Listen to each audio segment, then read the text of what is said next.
Velkommen til anden del af Smadderkassen. I dag går vi til ekstremerne. Sidste gang havde vi en klumset og uheldig hverdag, hvor telefonen kom ud for forskellige ting. Den røg blandt andet i vandet, den blev tabt på jorden, vi puttede den overlagt i fryseren og i ovnen. Men i dag er vi ikke uheldige. I dag er vi ren og skær onde. Fordi den her Sonim XP1, den skal lide nu. Den skal lide en slem død. Og vi lægger ud med 10 meters højdes frit fald, deroppe fra og ned på jorden. Jeg er nu kommet 10 meter over jorden, godt og vel. Og vi skal til at kaste Sonim XP1 ned. Bye bye birdie. Der røg den godt og vel ned, og det ser ud som, at den har fået sig et godt slag.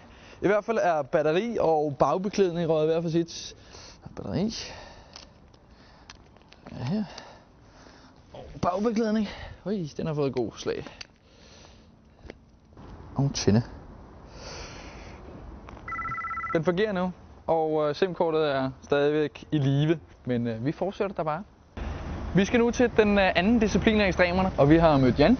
Der er en ordentlig kasse af en bil, og han er villig til at køre den her mobil over.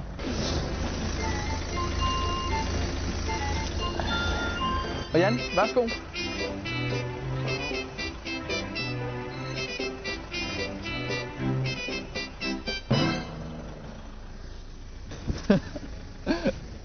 Det har fået sig et ordentligt tryk. Jeg kan se. Nu er der i hvert fald ikke lys i den mere. I første omgang så er den i hvert fald gået helt ud af.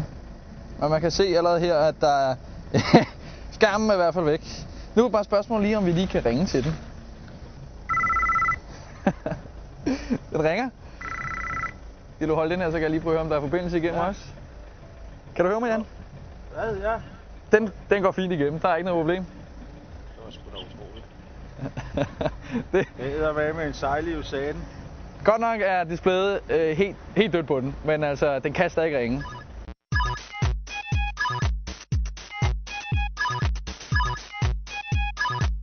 Jeg har nu tæppet telefonen fast til bolden, og vi er kommet til tredje disciplin. Der skal spilles fodbold, så derfor har jeg taget en medspiller med. Så Sten, løber du ned i den anden ende? Det gør jeg.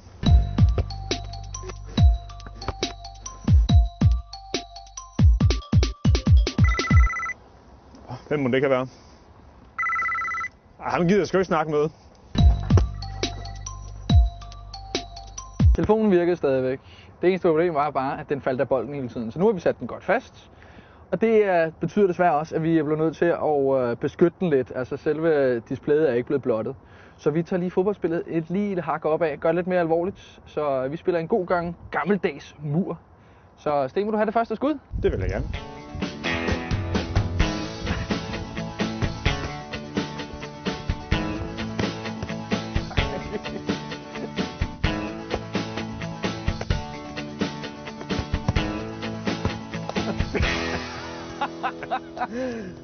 Der er stadig display på den her, vi kan se. Vi prøver lige at ringe til den endnu en gang. Den fungerer stadigvæk. Lad os lige prøve at se her. Hallo? Hallo? Nu gider jeg ikke mere. Nu må der være noget her i den her verden, der kan få den her ned. Og jeg har lige præcis den rette medicin.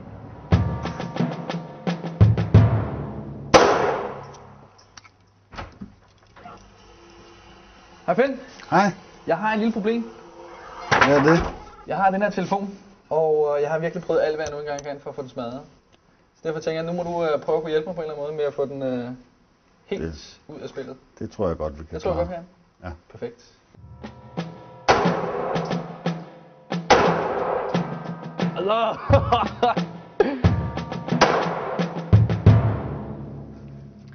Nok øvelse. Nu er det tid.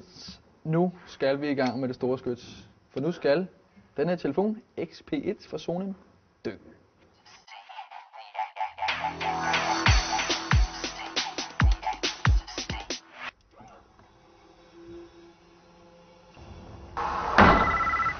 Perfekt. Det var det sidste opkald, den telefon nogensinde får. Finn, fortæl mig lige, hvad sker der helt præcist med telefonen, når jeg rammer den? Den går i stykker. Den går i stykker? Altså umiddelbart, så hvis du rammer den i displayet, så er der hul igennem. Og hvis du rammer den i tastaturet, så er det bedre. Make my day, punk.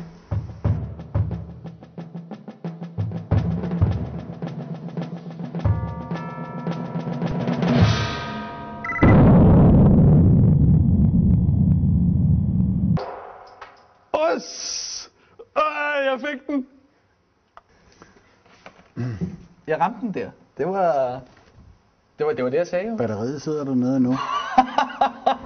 Det der var sejt. Der er hul hele vejen igennem. Bang. Tastaturet, det var den, der blev ramt. Den døde på stedet. Vi har lige været nede og hente batteriet. Prøv lige at se, hvad kuglen har gjort.